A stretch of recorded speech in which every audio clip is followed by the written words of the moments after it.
साथीहरु मैले पुरानी मैले यहाँ बिसाए पनि हामी छानी कति लिसाएला बसेको हेला कसरी उठ्नु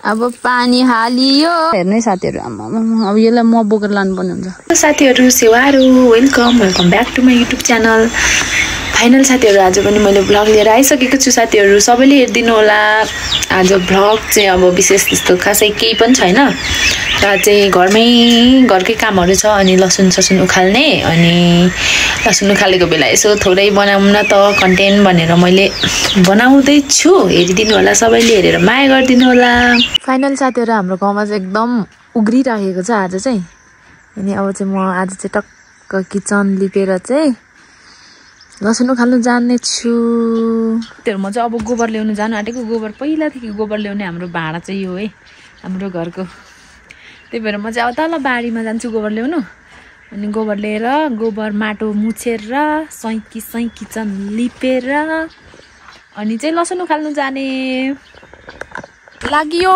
गोबर ल्याउनु हो यस्तो राम्रो मौसम छ है आज चाहिँ उग्रिरहेछ हाम्रो गाउँमा रमाइलो सजिलो भए पनि अब टक्क लाएर चाहिँ तल बारीमा जानुपर्ने हुन्छ हाम्रो त भैँसीको गोबरले हुँदैन गाईको चाहिन्छ त्यही भएर ए काकाहरूदेखि ल्याउँछु म चाहिँ साथीहरु तल गोबर ल्याउनु जानु आँटेको तल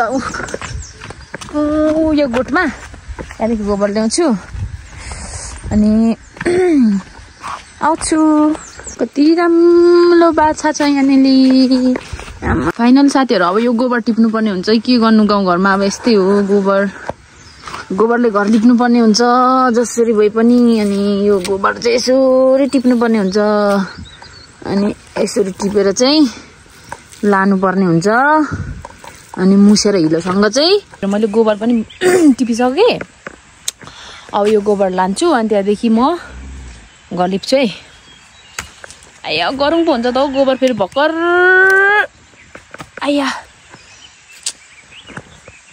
लाग्यो साथीहरु कालीमा गोबर बोकेर फाइनली यस्तै छ जिन्दगानी दर्पण छायामा गाउँ घरमा बसेपछि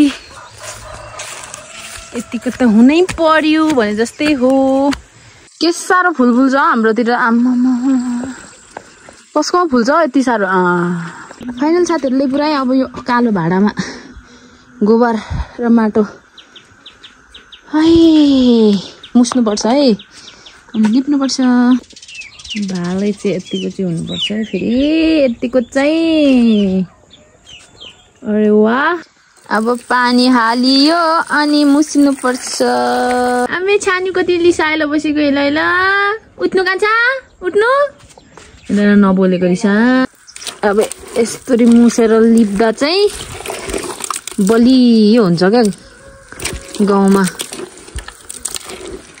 फाइनल साथीहरु मेरो कान्छा चाहिँ सुतिर चाहिँ ल ट्याक्क लाएर पानी हाल्यो अब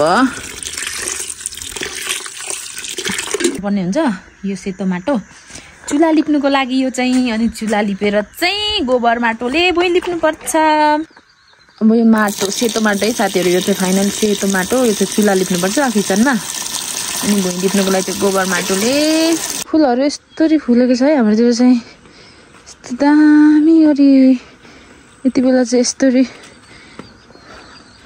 फुल फुल्छ यस्तरी फुल फुलेको छ अब फाइनल साथीहरु अब यो चुला लिप्नु पर्ने हुन्छ टक्क लाएर यो चुला चाहिँ सेतो माटो लिप्नु पर्ने हुन्छ अनि यता चाहिँ सबै कालोले हेर्नु उक्केर यस्तो फोहोर भइसकेको छ यहाँ पनि चुला छ यिनीहरूलाई पनि लिप्नु पर्ने हुन्छ फाइनल साथीहरु मैले चाहिँ लिपिसकेँ लु अब चुला पनि लिपेर यता पनि सबै लिपेर चाहिँ स्वाटै लाँदाखेरि चाहिँ यस्तो हामी अब लसुन उखाल्नु लाग्यौँ यता चाहिँ हाम्रो आमा अनि यता चाहिँ म अब लसुनको बारी चाहिँ माथि छ आज घाम पनि लागेको छैन पानी पनि परेको छैन रमाइलो घमाइलो कोसीतिरैमा यस्तो छ मौसम चाहिँ हाम्रो गाउँघरमा यति बेला मकैहरू सरर सरर सरर सरर हरर हरर हरर अबिजा झन्डा लड्यो लु फाइनल साथीहरु हामी चाहिँ पुग्यौं अब मुलाको बिउ हो यो हाम्रो लसुन बारीमा चाहिँ हामी टक्क लगाएर गएर चाहिँ उखाल्नु पर्ने कुराकानी जिन्दगानी आया जाथा हुन्छ है।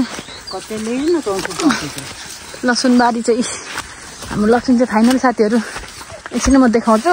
आया यहाँदेखि सरर घुमाएर यतिको छ क्या। अब एक घरा वार पार लसुन हो यो सब ससेर चाहिँ अब उखाल्नु पर्ने हुन्छ यो लसुनहरूलाई। कोदालोले भए पनि हुन्छ, हातैले पनि उक्लिन्छ हौ। यसरी उक्लिन्छ क्या।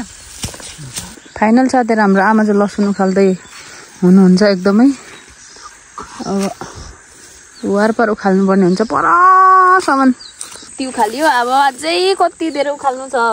यति त उखालियो, कत्रो छ यी यत्रो लसुन फल्छ क्या हाम्रोतिर चाहिँ। आमा झ्याङ पनि उस्तै, लसुन पनि उत्रै। अब कति धेरै उखाल्नु छ। यति त उखालिसकियो फाइनली। अब वारपार उखाल्दा त एक भारी नै हुन्छ दह्रो। अनि मैले चाहिँ छिटो उखालेर भारी लाएँ साथीहरू। फाइनल साथीहरू लसुनको भारीहरू एक डोको आयो। अब कसरी बोकेर लानुपर्ने हुन्छ यसलाई चाहिँ। एक डोको नै छ, भारी बोक्नुपर्ने हुन्छ। यहाँनिर एक भारी बिस्तारै सक्दैन कि क्या हो। म त उल्टो भारी लाग्यो, उल्टो न खुल्टो। अब कसरी उठ्नु। आयो स्याङ बेरो सक्यो, मरेँ म साथीहरू। गरौँ नगरौँ छ लसुन पो त फेरि लसुन गाह्रो छ हो जिन्दगानी गोरेटोमा। लसुन कति गरौँ हुन्छ हौ साथीहरू, कसलाई थाहा छ र। लसुन पो त हो यो लसुन, घाँस जस्तो लाग्छ होला। एक भारी पो त फेरि तँ पनि। तर पनि हामीलाई यस्तो उकाली ओह्राली केही लाग्दैन ल है। आमा चाहिँ जाँदैछ भारी बोकेर, धनियाँको बिउ बोकेर। अब म पनि ओह्राल जान्छु यहाँ घरसम्म। साथीहरू मैले ल्याइ पुऱ्याएँ, मैले यहाँ बिसाएँ पनि। ओफ म रुक्कै भएँ, गर्मीले मऱ्यो। अब आयो यत्रो ठुलो भारी ल्याइ पुऱ्याएर खनाएँ मैले। अब एकदम सबै खनाएर डोकोहरू राखेर बडाले पनि। लसुनको थाक चाहिँ यतिको भयो। अब सुकाएको पनि देखाउनु त मन थियो, तर एकै दिनमा सुक्दैन, के गर्नु। त्यही भएर अब यो केलाको सुकाएको त अब भोलि पर्सि कहिले मात्रै, आज उखालेको मात्रै। फाइनल साथीहरू हामी लसुन चाहिँ यसरी झुन्डाउँछौँ है। अब यस्तो लाएर अझै यहाँ बाँकी नै छ, तर यति मात्रै भर्खर झुन्डाइराखेको छ। लसुनको पत्ता पनि खेरो चाहिँ जाँदैन है साथीहरू हाम्रोमा यस्तो। अब यो भनेको चाहिँ सुकाउनु पर्छ, अनि पछि बर्खामा के नहुँदा चाहिँ यसलाई हालेर खानुपर्ने हुन्छ है साथीहरू। पोटी चाहिँ यस्तरी डोकोमा छ। अब यसलाई सुकाउनु पर्ने हुन्छ अर्को ठाउँमा। अनि पत्ता चाहिँ सुकाएर फाइनली साथीहरू लसुन केलाएर पनि सुकाएर पनि मैले बाई बाई भन्न चाहिँ फेरि पनि यो भिडियोमा पाइनँ। त्यही भएर बाई सबैजनालाई, फेरि अर्को भिडियोमा भेटौँला। हेरेर माया गरिदिनु होला।